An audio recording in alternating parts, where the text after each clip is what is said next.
గోవింద రమణ గోవింద. శ్రీమతే రామానుజాయ నమః. ప్రియ భాగవతోత్తములారా, తిరుప్పావై ద్రావిడ ప్రబంధం సేవాకాలం పారాయణలో భాగంగా ఇవాళ 11వ పాశురానికి మనం అందరం కూడా చేరుకున్నాం. భగవద్భక్తులు ప్రేమగా చేస్తే ప్రకృతి కూడా మనకు అనుకూలంగా మారుతుంది. తిథి వార నక్షత్రాలు కూడా మనకు అనుకూలంగా ఉంటాయి. ఇవాళ ఎన్నవ పాశురం? ఇవాళ తిథి ఏమిటి? అది రెండు కలిసి వచ్చాయి. అంతేకాకుండా 4వ పాశురంలో ఏ విధంగా మీరు పర్జన్యుణ్ణి ఆదేశించారో, నిన్నటి రోజున మనం వర్షం పడింది, మనకు వర్షం పడొద్దని చెప్పి అందరూ కూడా ఆజ్ఞాపించారు కనుక వర్షం ఆగిపోయింది. అంటే తిరుప్పావై దివ్య ప్రబంధం ఎంత గొప్పదో ఇది ప్రత్యక్షంగా నిరూపమైనటువంటిది. గోదాదేవి ఎప్పుడో కలియుగం ప్రారంభమైనప్పుడు చెప్పింది, కానీ ఇప్పుడు మనం ప్రత్యక్షంగా చూస్తున్నామంటే ఎంత వేదాంత శాస్త్రం ఉందో దీంట్లో మనకి చెప్పింది. అటువంటి వేదాంతంలో ఉండేటువంటి శాస్త్రంలో ఉన్నటువంటి జ్ఞానం అంతా కూడా ఏం చేసింది గోదాదేవి? ఒక 30 పాశ్రములలో మనకు మంత్ర రూపంలో కాకుండా ఒక పాట రూపంగా అందరికీ అందించిందనమాట గోదాదేవి. మనవాళ్ళ మామూలు అంటారు, ఆమె వైకుంఠంలో స్వామితో సకల సుఖాలు అనుభవించే గోదాదేవి మన అందరినీ అనుగ్రహించడానికై ఈ భూమండలానికి వచ్చి తాను ఆచరించి మనకు నిరూపించింది స్వామి ఎంత గొప్పవాడు అని చెప్పి. ఎవరిని పొందాలి, దేనిని పొందాలి, ఎట్లా పొందాలి అనేటువంటి సమస్త విషయములన్నీ కూడా ఈ వేదములలో చెప్పబడిన విషయములన్నీ కూడా కేవలం 30 పాశురాలలో అనుగ్రహించింది మన ఆండాల తల్లి. అందుకనే లక్ష్మీ అమ్మవారికి ఒకేసారి నమస్కారం, మన గోదాదేవికి నమ ఇదమిదం 2 మార్లు నమస్కారం అన్నమాట. ఈ వేదాంత శాస్త్రం అన్నీ కూడా ఏం చెప్తాయంటే జ్ఞానమును ఆచరించాలి, జ్ఞానము సంపాదించాలి అంటే భక్తి ద్వారా జ్ఞాన కర్మను ఆచరించాలి. అయితే మనం ప్రతిరోజు చెప్పుకుంటున్నాం, కృష్ణ పరమాత్మ భగవద్గీతలో కర్మను ఆచరించాలి, భక్తి జ్ఞానం, ఈ మూడిట్లో ఏది గొప్పదంటే భక్తియే గొప్పదనుకున్నాం. కానీ ఈ భక్తి కూడా మనకు అనుకూలంగా రావాలి అంటే యజ్ఞము జ్ఞానము కర్మ ఆచరించాలి. ఆ జ్ఞానము కర్మ ఆచరించినట్లయితే మన లోపల ఉండేటువంటి మాలిన్యాలన్నీ కూడా దొరుకుతాయి అని చెప్పి గీతాశాస్త్రంలో కర్మ ఎప్పుడు ఏదో పని చేస్తూనే ఉండాలి, చేసేటువంటి దానిని నాకు అర్పించండి అని చెప్పి నిష్కామ కర్మ అనేటువంటి గొప్ప విషయాలన్నీ కూడా గోదాదేవి తిరుప్పావేలో చెప్పిందనమాట. అంతేకాకుండా రాముడి యొక్క కుమారుడు ఇద్దరు లవకుశులు. ఎవరండి? లవకుశులు. వాళ్ళిద్దరు కూడా రామాయణం పారాయణం చేస్తుంటే ఆయనకి చివరిలో బాధ కలిగించిందనమాట. వాల్మీకి అంటాడు, కావ్యం రామాయణం కృష్ణం సీతాయాశ్చరితం మహత్. ఇంతసేపు నా గురించి కీర్తించారు, చివరిలో సీతాయాశ్చరితం మహత్ అన్నారు. రామాయణం ఎవరి కదా? ఎవరి కదా? రామాయణం సీత కదా అని చెప్పి వాల్మీకి మహర్షి అంటాడు. ఎందుకు సీత అమ్మవారి కదా అని చెప్పి ఈయన ఆలోచిస్తుంటే, నేను మానవ రూపాన్ని ఎత్తాను, ధర్మ ప్రచారాన్ని చేశాను, కానీ వాల్మీకి మా సీతపైనే పక్షపాతాన్ని చూపించాడంటే శ్రీమద్ రామాయణంలో సీతాదేవికి ఆచార్య స్థానం అన్నమాట. ఏం చేసింది సీతాదేవి? రావణాసుడికి హితబోధ చేసింది. నీవు నీ క్షేమం కోరి చెప్తున్నావు, నన్ను వదిలిపెట్టు, రాముడి చేతిలో ఒక్క బాణంతో చనిపోయినా నీకు సుఖం కలుగుతుందని చెప్పి సీతాదేవి హితబోధ చేసింది. అంతేకాకుండా మధ్యలో ఇంకొక ఆయన వచ్చాడు ఆచార్యుడు. ఎవరు? ఆంజనేయ స్వామి. ఆయన ఏం చేశాడు? ఇక్కడి నుంచి అక్కడికి వెళ్ళాడు, సీతాదేవి యొక్క దర్శనాన్ని రాముడికి చెప్పాడు. అంతేకాకుండా రావణాసుడు కూడా హితబోధ చేశాడు. రాముడు చాలా గొప్ప పరాక్రమవంతుడయ్యా, ఆయన విడిచిపెట్టు అని చెప్పాడు. కనుక వీరు ఇద్దరు ఆచార్యులు. కనుకనే రామాయణంలో ఎవరి కథ అంటే సీతాదేవి కథ. అంటే ఆచార్యుడే గొప్పవాడు అని చెప్పి వాల్మీకి మహర్షి సీతాయాశ్చరితం మహతి అని అన్నాడు. అయితే రాముడికి కాస్త బాధ కలిగిందనమాట. నేను అడవిలో నడిచాను, ఆమె కోసం ప్రతిరోజు ఏడ్చేవాడిని అని చెప్పి చివరిలో ఈయన సీత కథ అంటాడు అని చెప్పి ఈయన కూడా ఆచార్యుడిలాగా మారదామని చూస్తాడు. ఆచార్యుడి యొక్క లక్షణం ఏమిటి? ఒకరికి ఉపదేశం చేయడం. ఈయన ఎవరు ఉపదేశం చేయాలంటే ఆయన చుట్టూ కోతులే ఉన్నారు. కోతులు వింటాయా అంటే వినవు. చెప్తామా అంటే సముద్ర తీరంలో చెప్పాడు. సముద్ర తీరంలో చెప్పే సమయంలో సముద్రం అలలు కొడుతుంటే ఈ కోతులకు ఏమీ వినిపించడం లేదు. అప్పుడు రాముడికి బాధ కలిగింది. వీళ్ళకి ఎట్లాగైనా ఉపదేశించాలని చెప్పి తర్వాత అవతారంలో కృష్ణావతారంగా రాముడే అవతరించాడు. అయితే అవతరించిన వెంటనే ఆయన గురువు అన్నాడు. కృష్ణం వందే జగద్గురు. గురువు అంటే మనలో చీకటిని తొలగించేవాడు, అజ్ఞానాన్ని తొలగించేవాడు. గురువు యొక్క అర్థానికి చీకటిని తొలగించి జ్ఞానాన్ని ఇచ్చేవాడు. అటువంటి కృష్ణ పరమాత్మ కూడా అంటే రాముడికి బాధ ఉండేది. రామాయణంలో రాముడు సీతాదేవి ఆచార్యుడిగా ఉంది, ఆంజనేయ స్వామి ఆచార్యుడిగా ఉన్నాడు. కానీ నేను ఆచార్యుడిగా లేదని చెప్పి ఆయన కృష్ణావతారంలో గీతాశాస్త్రాన్ని ఉపదేశించాడు ఆచార్యుడిగా.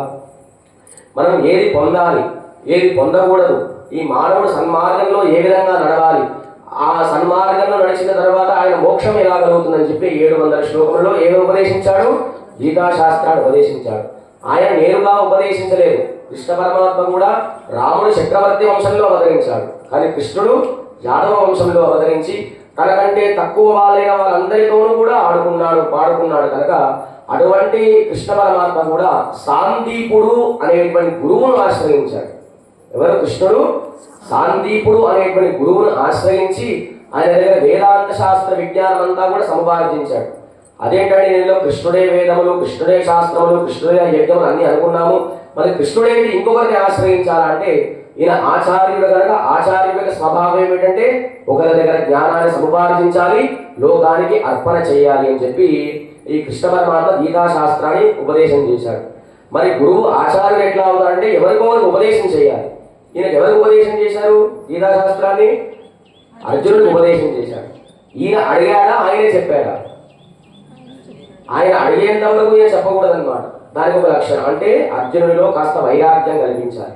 వైరాగ్యం కల్పించిన తర్వాత అయితే ఈయన పాండవ దూతగా వెళ్ళాడు. కృష్ణుడేమో పైన కూర్చున్నాడు, కింద ఉన్నాడు, అర్జునుడేమో పైన ఉన్నాడు. అయితే ఈయన నేరుగా నేను ఆచార్యుడని చెప్పి ఆంజనేయ స్వామికి చెప్పాలి. రామావతారంలో నేను రాముడికి లక్ష్యం ఏంటంటే నేను కూడా ఆచార్యుడిని, సీతాదేవి ఆంజనేయ స్వామి ఇద్దరు ఆచార్యులు అయినప్పటికీ నేను కూడా మీకంటే గొప్ప ఆచార్యుడని చెప్పడానికి కృష్ణుడు ఏం చేస్తాడు? రథంలో కింద కూర్చుంటాడు, పైన అర్జునుడు కూర్చుంటాడు. పైన ఏముంటుంది? జెండా. ఆంజనేయ స్వామి జెండా ఉంటుంది కదా. ఈయన ఆంజనేయ స్వామి చూసి చెప్తాడన్నమాట, చూసావా నీకంటే గొప్పవాడిని నేను, నీవు హాయిగా వెళ్ళి సీతమ్మ గారికి ఉపదేశం చేశాను, కానీ నేనే ఒక మెట్టు దిగి వచ్చి అర్జునుడు తొక్కుతుండే రథాన్ని నడిపాను నేను, కనుక నీకంటే నేనే గొప్ప ఆచార్యుడు అని చెప్పి గీతాశాస్త్రం అంతా కూడా ఉపదేశం చేశాడు యుద్ధ భూమిలో. అదే ఈ భగవద్గీత యొక్క పరిపూర్ణ సారాంశం ఏమిటంటే గీతాశాస్త్రం ఏ శ్లోకంతో ప్రారంభమవుతుంది? ధర్మక్షేత్రే కురుక్షేత్రే సమవేతాయుత్సవ మమరా పాండవాశ్చేవ కిమ కుర్వత సంజయ. అది మొదటి శ్లోకం. ఏం ఉవాచ? ధృతరాష్ట్రం ఉవాచ. ధృతరాష్ట్రుడు ఎవడు? గుడ్డివాడు. చివరి శ్లోకం దేంతో పరిసమాప్తమవుతుంది? ఎత్ర యోగేశ్వర కృష్ణో ఎత్ర పార్థో ధనుత్ర. మనం అందరం కూడా గుడ్డిలాగా అజ్ఞానంలో ఉండే వాళ్ళం. గీతాశాస్త్రం అంతా చదివిన తర్వాత ఎత్ర యోగేశ్వర సమస్తము కృష్ణుడే అనేటువంటి జ్ఞానం కలిగించేటువంటి గొప్ప శాస్త్రమే గీతాశాస్త్రము. అటువంటి గీతాశాస్త్రం యొక్క సారాంశం అంతా కూడా గోదాదేవి ఏం చేసింది? 30 పాశురాలలో విడీకృతం చేసి మనకు అనుగ్రహించింది అన్నమాట. అటువంటి పరమాత్మ అంతటా వ్యాపించి ఉన్నాడు అని చెప్పి ఇవాళ గోపిక ఆ స్వామిని ఏకాంతంగా అనుభవిస్తుంది. గోపిక ఇవాళ గోపిక యొక్క వంశం ఎంత గొప్పదో, వారు ధర్మాన్ని ఏ విధంగా ఆచరిస్తున్నారో చెప్పేటువంటి గొప్ప విశేష పాశురమే ఇవాళ పాశురం అన్నమాట. అంతేకాకుండా ఇవాళ ఆమె సౌందర్యం ఎటువంటిదో, ఆమె నడక ఎంత అందంగా ఉంటుందో, ఆమె కేశములు ఎంత అందంగా ఉంటాయో. అయితే ఇవాళ పాశురంలో గోదాదేవి చెప్తుంది రాముడి కంటే కృష్ణుడి కంటే నృసింహస్వామి బాగా అందమైన వాడు అన్నమాట. ఎందుకంటే ఈ మన కేశములు ఎంత అందంగా ఉంటాయో నరసింహస్వామి అవతరించినప్పుడు ఆయన కేశపాశములు అంత అందంగా ఉండేవి అన్నమాట. భగవంతుడు అంతా ఉన్నాడా? అంతటా ఉన్నాడా? నిరూపించిన రూపం ఏమిటి? నృసింహస్వామి. అయితే ఈ ప్రహ్లాదు తండ్రి హిరణ్యకశిపుడు ఆ ప్రాంతం అంతా కూడా చమత్కారంగా చెప్తారు. గాడ్ ఈస్ నో వేర్ అని రాయిస్తాడనమాట. ఏమని రాయిస్తాడు? God is nowhere. అయితే అదే చెప్తాడు ప్రహ్లాదుడు కూడా, గాడ్ ఈస్ నౌ హియర్ అంటాడు. అయితే నో అనే నో వేర్, ఎన్ఓ కాస్త గ్యాప్ ఇచ్చి WHERE.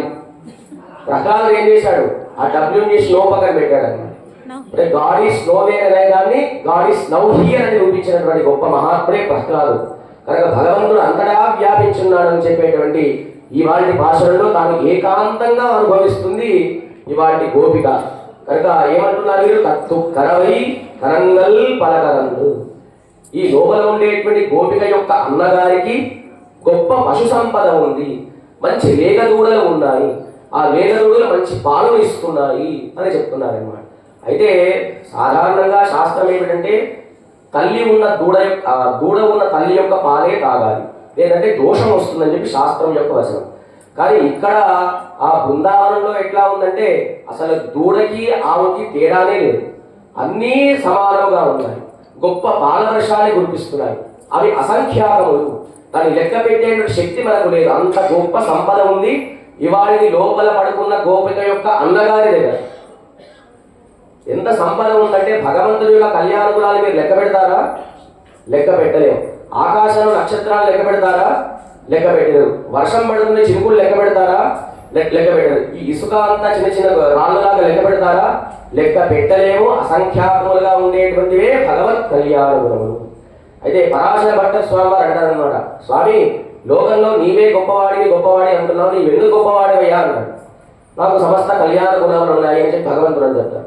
నీ లోపల ఎన్ని కళ్యాణ గుణాలు ఉన్నాయో నాకు అన్ని దుర్గుణాలు ఉన్నాయి కనుక నీవు గొప్పవాడివే నేను గొప్పవాడి అని చెప్పి పరాశర భట్టర్ వారు అంటారు అనమాట. అయితే మనం ఎన్ని జన్మలు అవతరిస్తామో అన్ని జన్మలు నేను అవతరిస్తానని చెప్పి కృష్ణ పరమాత్మ భగవద్గీతలో చెప్పాడు. అయితే ఇక్కడ దూడల యొక్క సంఖ్య అసంఖ్యాకములుగా ఉన్నాయి. అసంఖ్యాకములని ఎట్లా తెలుస్తుందంటే మొట్టమొదలు సీతామ్మవారిని ఆంజనేయ స్వామి చూసినప్పుడు ఎట్లాగైనా రామకథను చెప్పాలి. సీతామ్మవారి నేరుగా రాముడి కథ చెప్తే ఆమె నమ్మదు కనుక రాజా దశరథో నామ రథ కుంజర వాజ్యం అని చెప్పి మా దశరథ చక్రవర్తికి మంచి గుర్రములు అశ్వములు ఏనుగులు ఉన్నాయి. అయితే సాధారణంగా రాజుకి ఎవరికైనా గుర్రములు అశ్వములు ఏనుగులు ఉంటాయి కదా. ఈయన ప్రత్యేకంగా ఎందుకు చెప్తా అక్కడ ఉండేటువంటి గుర్రాలు అశ్వాలు ఏనుగులు అనే అసంఖ్యాకములు. మా దశరథ చక్రవర్తి రాజ్యములో గుర్రములు అశ్వములు ఎట్లా లెక్క పెట్టలేము, ఈ బృందావనంలో ఇవాళ గోపిక యొక్క అన్నగారి యొక్క గోశాలలో ఉండే పశు సంపద ఎవరు కూడా లెక్క పెట్టలేరు. అంత సమృద్ధిగా ఉండేటువంటి సంపద అక్కడ ఉంటాయి అంటున్నారు అనమాట. అంతేకాకుండా అటువంటి లేగదూడలు గొప్ప పాలవర్షాన్ని కురిపిస్తున్నాయి. ఎందుకు అంత పాలవర్షాన్ని కురిపిస్తున్నాయంటే ఇవాళ లోపల పడుకున్నటువంటి గోప యొక్క అన్నగారు శ్రీకృష్ణ పరమాత్మ ఇద్దరు కూడా మంచి ప్రాణ స్నేహితులు అనమాట. వీరిద్దరు కూడా అడవికి వెళ్ళినప్పుడు ఆ కృష్ణునే ఆవులు ఇట్లా నిమిరేవాడు అనమాట. అయితే కృష్ణ పరమాత్మ ఎంత మన అందరినీ అనుగ్రహించడానికి ఎంత దిగజారాడు, ఎంత కిందికి వచ్చాడంటే ఆ దూడలకు మేత నేర్పించడానికి ఈయన కింద పడి గడ్డి తినేవాడు.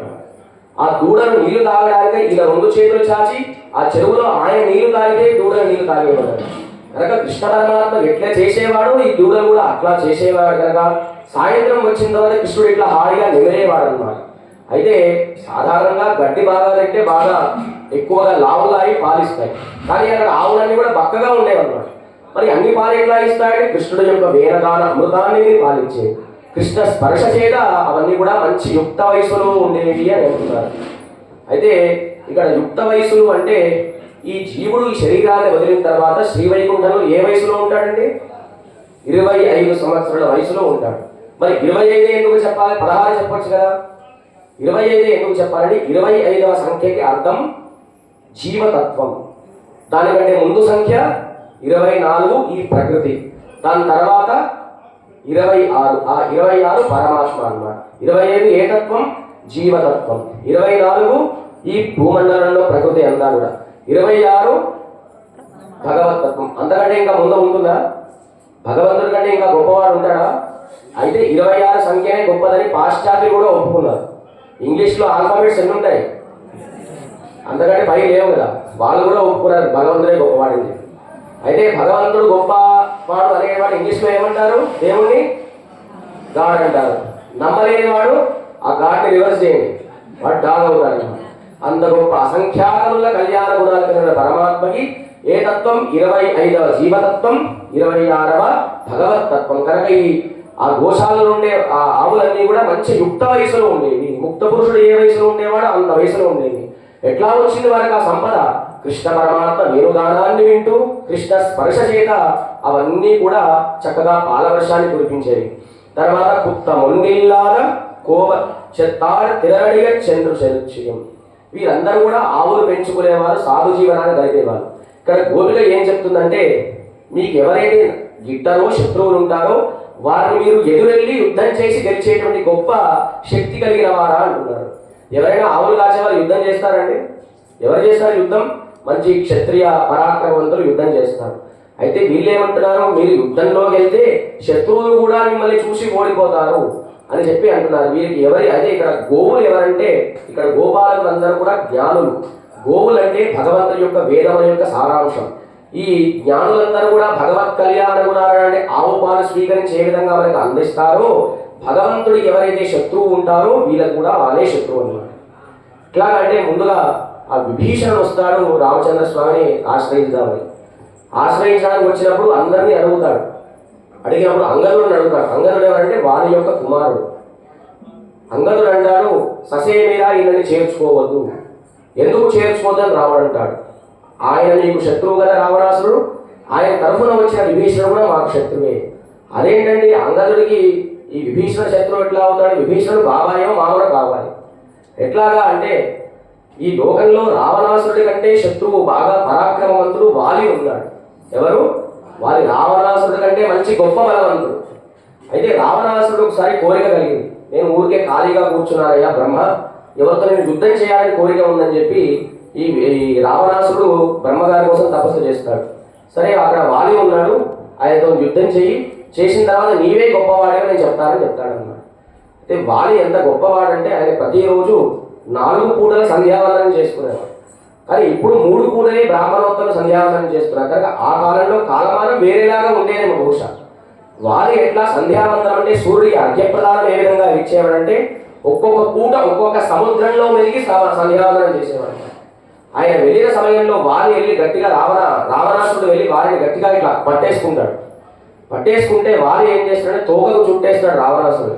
చూసి ఈయన ఎన్ని సముద్రాలు దాటుతాడో అన్ని సముద్రాల్లో ముంచి తేపుతాడన్నమాట. చివరికి సాయంత్రం వచ్చిన తర్వాత రావణాసురుడు వాలి యొక్క భార్య తార ఈయనకు భోజనం పెడుతుంది. అప్పుడు కూడా చూడలేదు. ఈ రావణాసురుడు తారను చూసి నన్ను వదిలిపెట్టమని చెప్తాడనమాట. అప్పుడు ఎవరు ఈ చీడపురుగు అని చెప్పి తీసి అవతల పడేస్తారనమాట. అప్పుడు రావణాసురుడు వాళ్ళు ఇద్దరు కూడా సంధి చేసుకుంటారు. నీ ఏ స్త్రీనైతే అనుభవిస్తావో నేను కూడా అటువంటి దాన్ని అనుభవిస్తానని చెప్పి ఇద్దరు కూడా అన్నదమ్ములు సఖ్యం చేసుకుంటారు.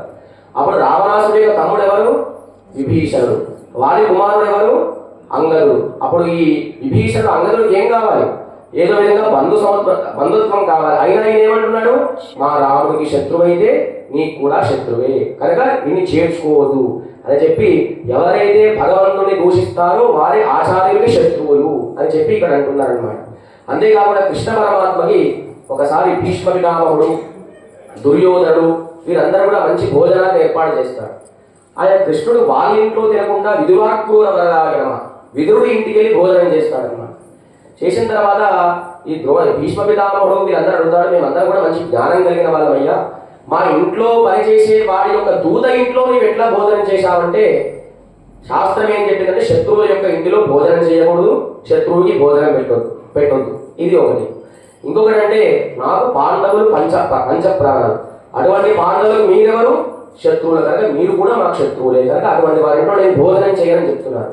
కనుక ఈ జ్ఞానులైన ఆచార్యులు భక్తులకు ఏదైనా అవరోధాలు వస్తే వారు ఎటువంటి శత్రువులైనా తొలగించే శక్తి గలవారు. మనకు ఎవరు శత్రువులు? మనకు అహంకార మమకారములే శత్రువులు. కనుక అటువంటి ఆచార్య స్థానం ఉండేటువంటి వాళ్ళందరూ కూడా ఆవు నుంచి వచ్చేటువంటి అసంఖ్యాకములైనటువంటి ఆవు పాలను వేద జ్ఞానాన్ని వారు సంపాదించి మనకు అందించేటువంటి ఆచారాన్ని కీర్తిస్తుంది గోదాదేవి. అదే పుత్తర వలగల్ పునరయలే పోదరాయి. ఆమె ఎంత చెప్పినా లేవట్లేదు. ఆమె యొక్క సౌందర్యాన్ని కీర్తిస్తున్నారు. ఆమె ఎట్లా పడుకుందంటే పుట్టలో పాము బాగా ముడుచుకొని పడుకుంటే ఆమె యొక్క నడుము ఎంత అందముగా ఉంటుందో పునమయిలే పోదరాయి. అంతమైన నడమ సౌందర్యం కలిగిన ఓ మంచి పాము ఎట్లా ఉంటుందో అటువంటి ఆ నడుము సౌందర్యం కలిగిన గోపిక అని కీర్తిస్తున్నారు అని. అంతేకాకుండా పునమయిలే పోదరాయి. పాము ఎంత అందముగా పడుకుంటుందో, నెమలి ఎంత అందముగా నాట్యము చేస్తుందో అటువంటి మంచి సౌందర్యం కలిగిన దానా అంటున్నారు అనమాట. అయితే దీంట్లో కేశములు ఎందుకు కీర్తిస్తుందంటే కేశములు ఏంటంటే వైరాగ్యానికి ప్రతీక, మోహానికి ప్రతీక. పాముల యొక్క నడుము సౌందర్యం ఏంటంటే వైరాగ్యం, కేశ సౌందర్యం మోహానికి ప్రతీక. మనం అందరం కూడా వైరాగ్యం కలిగితే వెంకటేశ్వర స్వామికి తరణీలాలు ఇచ్చేది. కనుక అటువంటి వైరాగ్యాన్ని మోహాన్ని చూపించేటువంటి పాము యొక్క సౌందర్యం నెమలి యొక్క సౌందర్యం లాగా ఉంది అని చెప్పి అంటున్నారు. అయితే ఇక్కడ నెమలి యొక్క సౌందర్యం ఎందుకు అంటున్నారంటే భగవంతుడి యొక్క సృష్టి ఏ విధంగా చేశాడో ఈ పాశురంలో చెప్తుంది గోదావరి. అయితే ఈ మొగనెమలి ఏం చేస్తుంది?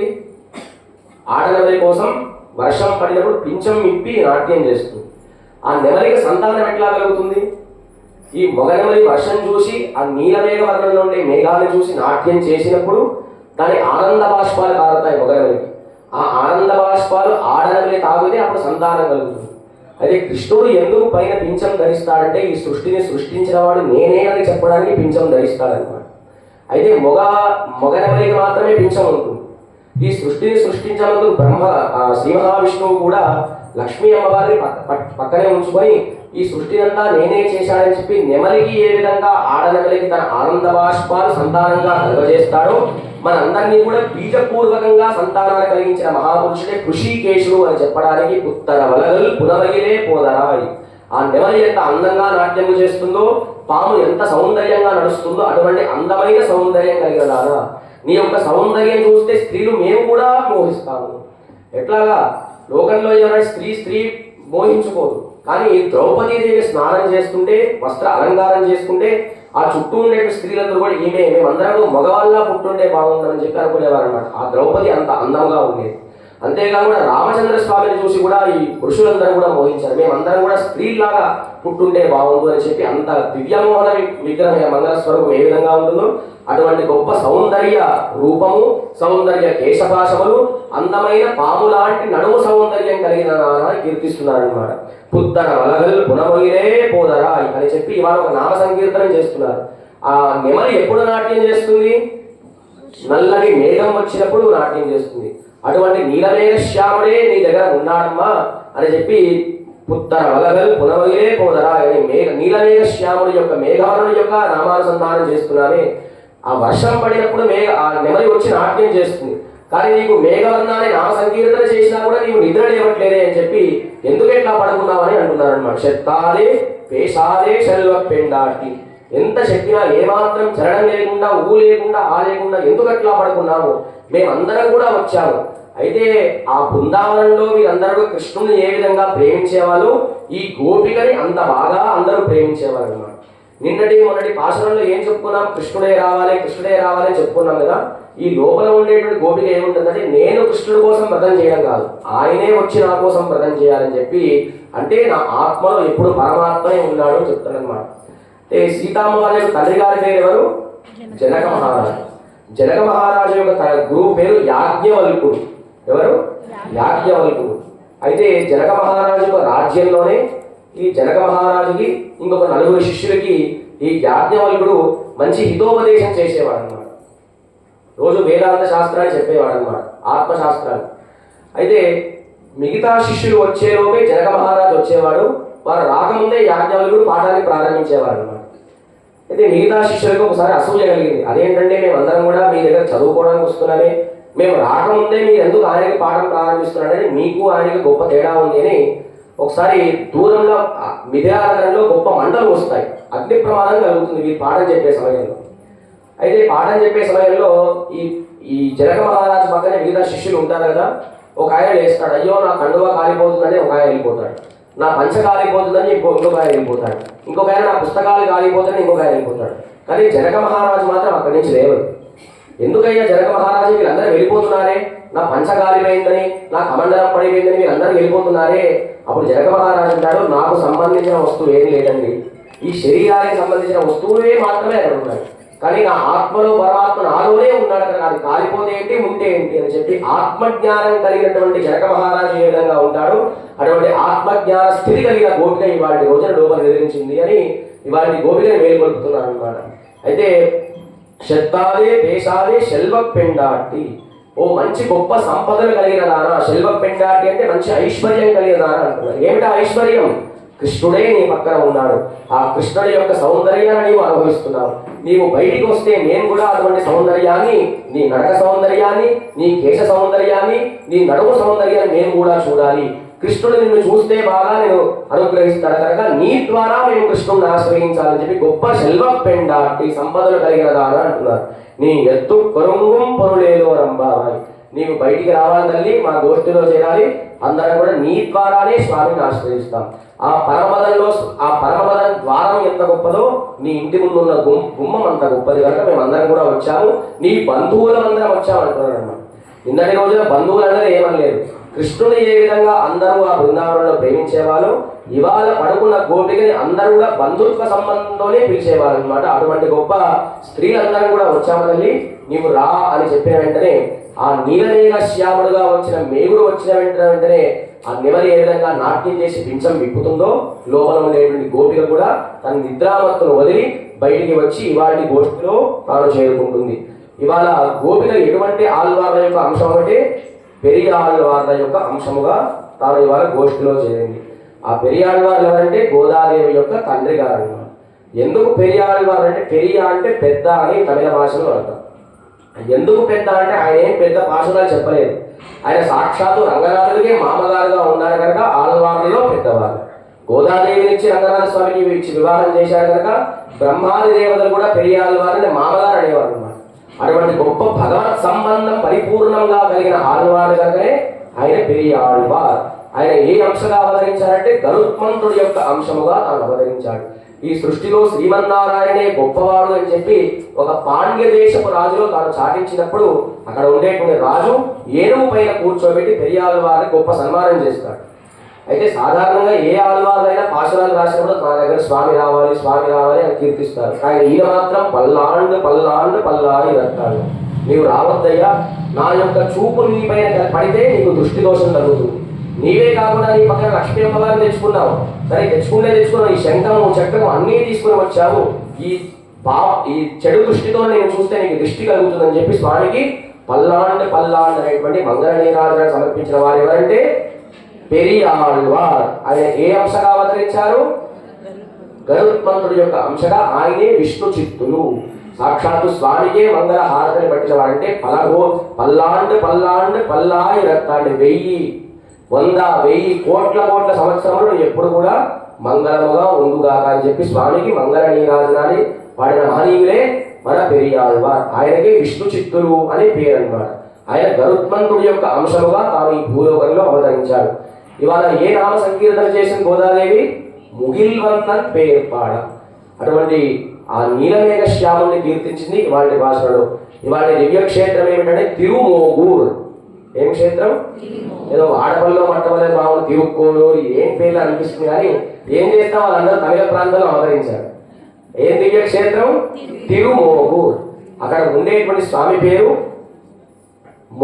మోహన క్షేత్ర వాసాయ మోహనవల్లి సమేతాయ కాలమేకుడు అనేటువంటి స్వామి అక్కడ అవతరించాడనమాట. అక్కడ అమ్మవార్లకు 2 పేర్లు, మోహనవల్లి మేఘవల్లి సమేతుడై కృష్ణుడు అక్కడ ఏం చేసి ఉన్నాడు? ఏ క్షేత్రంలో? తిరుమోగూర్. అందరూ కూడా నమస్కారం చేస్తూ ఒకసారి ఆ దివ్య క్షేత్రం యొక్క నామాన్ని అందరూ కూడా చెప్పండి. ఓం మోహన క్షేత్రవాసాయ మోహనవల్లి సమేతాయ కాలమేఘాయ నమః. మోహన క్షేత్రవాసాయ మోహనవల్లి సమేతాయ కాలమేఘాయ నమః. ఇప్పటి వరకు 5 ఆళ్వార్ల పేర్లు చెప్పుకున్నాం. ఒకసారి వరుసగా ఈయన 6వ ఆయన పొయ్గైయాళ్వార్, ఊదత్తాళ్వార్, పెరియాళ్వార్, తిరుమణిషయాళ్వార్, కులశేఖరాళ్వార్, ఇవాళ పెరియాళ్వార్. పొయ్గైయాళ్వార్ ఏ అంశ? శంఖము యొక్క అంశ. ఊదత్తాళ్వార్ గదా అంశ. తర్వాత పెరియాళ్వార్ ఖడ్గం యొక్క అంశ. తిరుమణిషయాళ్వార్ సుదర్శన అంశ. కులశేఖరాళ్వార్ కౌస్తుమం యొక్క అంశ. తర్వాత పెరియాళ్వార్ సాక్షాత్తు గరుత్మంతుడి యొక్క అంశగా ఈ భూలోకంలో అవతరించారు. ఇవాళ ఈ రోజున ఏ నామ సంకీర్తన చేసింది? ముగిల్వంతన్ పేర్పాడ. అంటే ఆచార్యుని మనం ఆశ్రయిస్తే ఏ విధంగా జాగ్రత్తగా మనం అన్నీ కూడా వినాలి. ఆ ఏ విధంగా వినాలో ఇవాళ గోపికలందరూ కూడా తాను ఎంత శ్రద్ధగా ఉంటుందో వివరించారనమాట. భగవద్ రామానుజుల వారు తన మేనమామ అనేటువంటి పెరిగ తిరుమల నంబి అనేటువంటి మేనమామ గారి దగ్గర రామాయణాన్ని 18 సార్లు విన్నారట. అదేంటండి రామాయణం అంతా ఎక్కడున్న రాముడు సీత ఉంటుంది 18 సార్లు ఎందుకు వినడం? ఒక్కొక్కరు ఒక్కొక్క ఏ విధంగా అనుభవించి చెప్పేవాళ్ళు, వాళ్ళ జ్ఞానానంతా కూడా సమపార్జించి వాళ్ళు వినేవాళ్ళు. మనం విన్నప్పుడు ఎట్లా వినాలి? భద్రంగరణే విష్ణు యామదేవా. ఈ 2 చెవులుగా కాదు 100 చెవులుగా చేసి వినాలన్నమాట. అంత జాగ్రత్తగా ఏ విధంగా వింటే భగవన్నామ అనుభవం కలుగుతుందో. లోపల ఉండేటువంటి గోపిక యొక్క గుణములు అసంఖ్యాకములు. ఆయన ఉండేటువంటి పశు సంపద అంతా కూడా అసంఖ్యాకములుగా ఏ విధంగా లెక్క పెట్టలేమో అంత పశు సంపద కలిగిన గోపికల యొక్క అన్నగారు శత్రువులు వస్తే ఏ విధంగా భయపడకుండా ఆచార్యులు ఖండిస్తారో అటువంటి గొప్ప సంపద కలిగి జ్ఞాన సముపార్జించినటువంటి గొప్ప వంశంలో వారు అవతరించారని చెప్పి, పాము యొక్క నడుము ఎంత అందముగా ఉంటుందో, ఆ నెల యొక్క పింఛము నాట్యం చేస్తే ఎంత అందముగా ఉంటుందో, ఇవాళ శెల్వపెండాటి గొప్ప సంపదలు కలిగిన నాన్న అని చెప్పి ఇవాళ లోపల భాషణంలో ఆ పెరియాళ్వార్ల స్వరూపమైనటువంటి ఆ గోపికని మేల్కొల్పింది. ఆండాల్ దివ్య తిరువడిగలే జై శ్రీరామ్. ఏ అంశగా అవతరించారు? గరుత్మంతుడి అంశం. ఎందుకు పదే పదే పదే ఈ ఆలవార్ల గురించి చెప్పడం అంటే వారందరూ కూడా స్వామి యొక్క శరీరాన్ని తాకి ఉండేటువంటి ఆయుధాలు అనమాట. ఒకసారి ఆ తిరుమణి ఆళ్వారిని కనుక నామ సంకీర్తన చేస్తే ఆళ్వార్ల పేరు చెప్తే ఏ శత్రు సంహారం చేసినా సుదర్శన చక్రమే వెళ్ళి సంహరించేదన్నమాట. కనుక ఎన్ని శత్రు సంహారం చేసినా ఒకసారి ఆళ్వారికి నమస్కారం చేస్తే అవన్నీ కూడా మనకు గోచరిస్తాయన్నమాట. కనుక ఇవాళ భాషలో గరుత్మంతుడి యొక్క అంశగా అవతరించిన పెరియాడి వాళ్ళు ఏ దివ్యక్షేత్రం తిరుమూగూరు అనేటువంటి దివ్యక్షేత్రంలో మోహన కృష్ణుడు ఏ విధంగా ఉంటాడో అటువంటి రూపాన్ని మీరందరూ కూడా లోపల రామచంద్ర స్వామిని దర్శిస్తూ మాకు కూడా అటువంటి జగన సౌందర్యాన్ని కేశ సౌందర్యం అంటే మాకు కూడా నీపైన వ్యామోహం కలిగేటి విధంగా మనల్ని అనుగ్రహించు స్వామిని పుత్తర వలగల్ పునమయ్యలే పోదరాయి అని చెప్పి మేమందరం కూడా మగనమని లాంటి వాళ్ళ స్వామి. అటువంటి మేమందరం కూడా నీ కోసం నాట్యం చేసి నీ కోసం నామ సంకీర్తన చేసేటువంటి అనుగ్రహాన్ని నీకు మాకు అనుగ్రహించని చెప్పి ఒకసారి వాటి భాషణలో ఆ స్వామికి విజ్ఞాపన చేయండి. జై శ్రీరామ్.